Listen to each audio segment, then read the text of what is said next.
जय पितृदेव। नमस्कार, स्वागत है आप सभी का हमारे चैनल पर।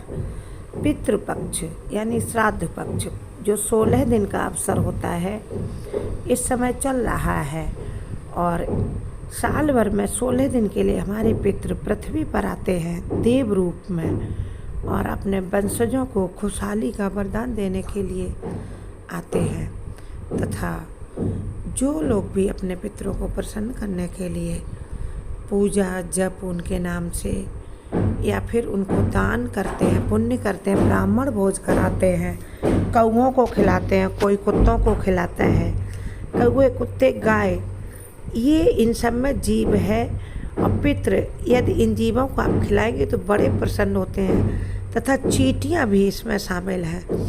इसके साथ ही साथ लोग तर्पण भी करते हैं, पिंडदान भी करते हैं और बहुत सारे उपाय किए जाते हैं पितृपक्ष में पितरों को प्रसन्न करने के लिए, क्योंकि साल भर बाद वो आते हैं।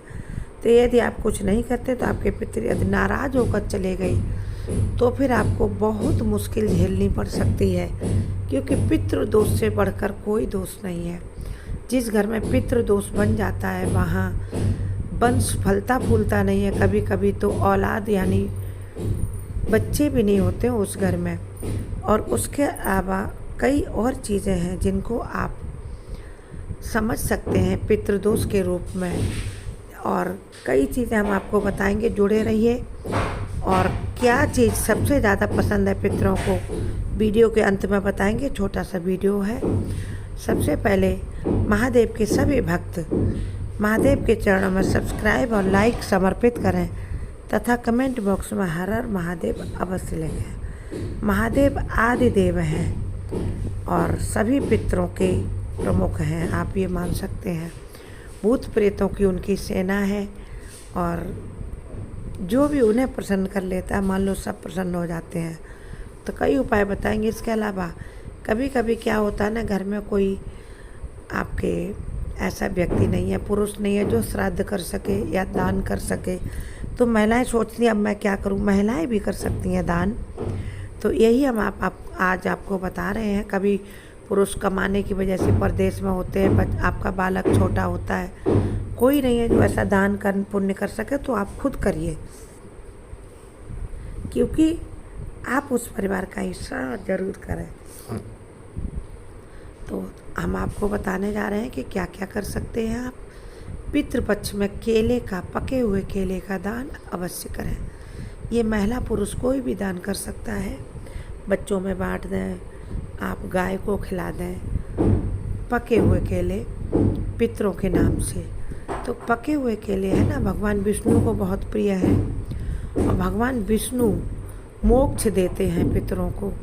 तो मोक्षदाता भगवान विष्णु के जो पसंद की चीज़ है केले, वह आप यदि बांटेंगे अपने पितरों के नाम से तो पितर बहुत प्रसन्न होंगे, भगवान विष्णु उन्हें मोक्ष प्रदान करेंगे।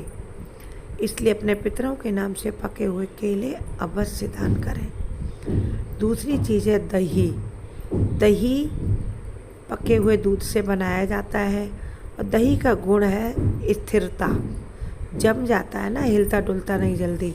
तो यदि आपको अपने परिवार में स्थिरता चाहिए, बहुत ज़्यादा टर्बुलेंस ना हो, आपस में मन मुटाव झगड़े ना हो, स्थिरता के साथ सब एक दूसरे के साथ प्रेम से जुड़े रहें, जैसे दही स्थिर रहता वैसे स्थिरता सबके माइंड में बनी रहे, तो आप दही का दान अवश्य करें।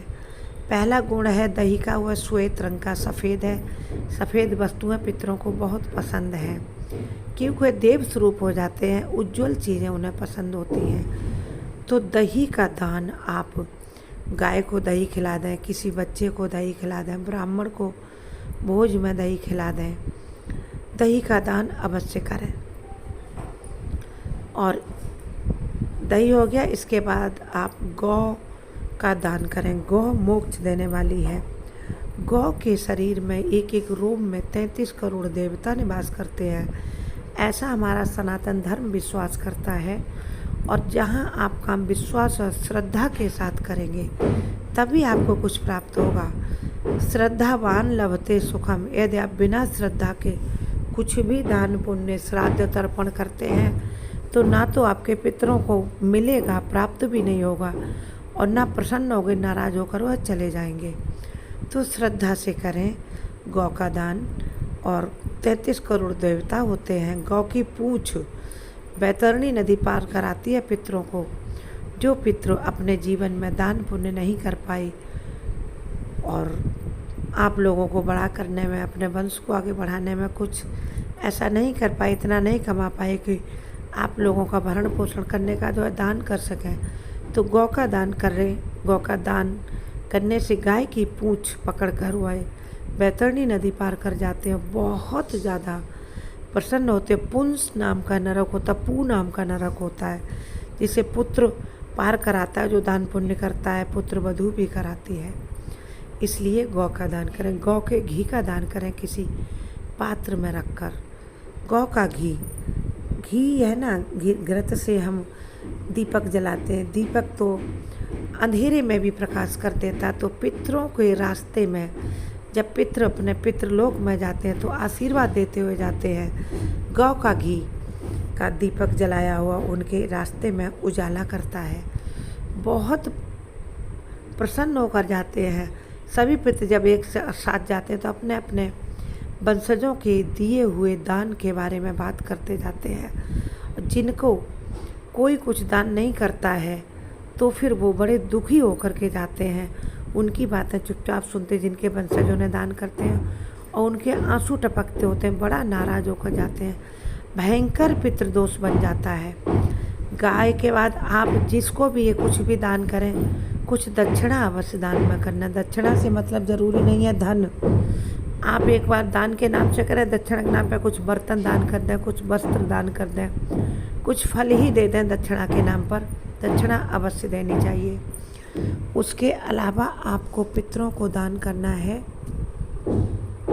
पितरों के नाम से आप वस्त्र भी दान कर सकते हैं। गुड़ दान करें। गुड़ मीठा होता है, इससे पितृ बड़े प्रसन्न होते हैं और आपके परिवार में मिठास आता, मधुरता आती है, मधुर संबंध बनते हैं।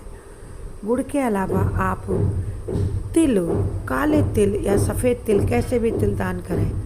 एक एक तिल का आपको करोड़ों गुना फल मिलता है। तिल दान करने से पितरों को मोक्ष प्रदान होता है, उनके जीवन में खुशियाँ आती हैं, वह दिव्य रूप उनको प्राप्त होता है तिल दान करने से। इसलिए तिल का दान अवश्य करें। इसके अलावा आप गरीबों में पितरों के नाम से जौ और चावल, आटा, ये चीज़ें भी दान कर सकते हैं। सब्जियां, या शनिवार के दिन पितरों के नाम से तेल भी आप दान कर सकते हैं। क्योंकि हर चीज़ जो जीवन में हम उपयोग करते हैं, हमारे पितृ उपयोग करते थे, उन सब चीज़ों का दान हमें अवश्य करना चाहिए। छाता उनके नाम से दान कर दें, चप्पल दान कर दें, जूते दान करें। जो चीज़ उनको ज़्यादा पसंद हो उस चीज़ का दान करेंगे तो आपको 1000 गुना फल मिलेगा। और जैसा कि मैंने बताया, यदि आपका पति परदेश में है तो महिलाएं इन चीज़ों का दान कर सकती हैं और अपने पितरों का आशीर्वाद प्राप्त कर सकती हैं। जीवन में खुशियाँ छा जाएंगी यदि आपने इतनी सारी चीज़ें बताई, उनमें से कुछ भी दान कर दिया अपने पितरों के नाम का। कुछ न कुछ अपने सामर्थ्य श्रद्धा के अनुसार अवश्य दान करें। कमेंट बॉक्स में जय पितृदेव लिखें। जब भी आप पितरों के नाम से कुछ भी दान करते हैं उससे पहले ओम पितृदेवाय नमः, और सुबह उठकर आप पितरों के नाम से एक तांबे का लोटा लेकर उसमें कुछ काले तिल के दाने डालकर दक्षिण दिशा की ओर मुख करके ओम पितृदेवताभ्याम नमः, क्योंकि पितृ बहुत सारे होते हैं ना, पितृदेवाभ्याम नमः ऐसे कह सकते हैं, यानी बहुवचन में आप बोलें। या सभी पितरों को, हमारे सभी पूर्वजों के नाम से मैं इस तिल मिश्रित जल को समर्पित कर रही हूँ। इससे उनके जीवन में तृप्ति मिले, उनको ये जल, उनकी तिल मिश्रित जल उनकी प्यास को बुझाए। दक्षिण की ओर मुख करके ऐसे जल प्रतिदिन समर्पित करते सारे दुख दूर हो जाएंगे और पितरों का भरपूर आशीर्वाद मिलेगा। खुश होकर पितर आपको माला माल कर देंगे। इस प्रकार छोटे मोटे उपाय करें और अपने जीवन में खुशियाँ बढ़ाएं।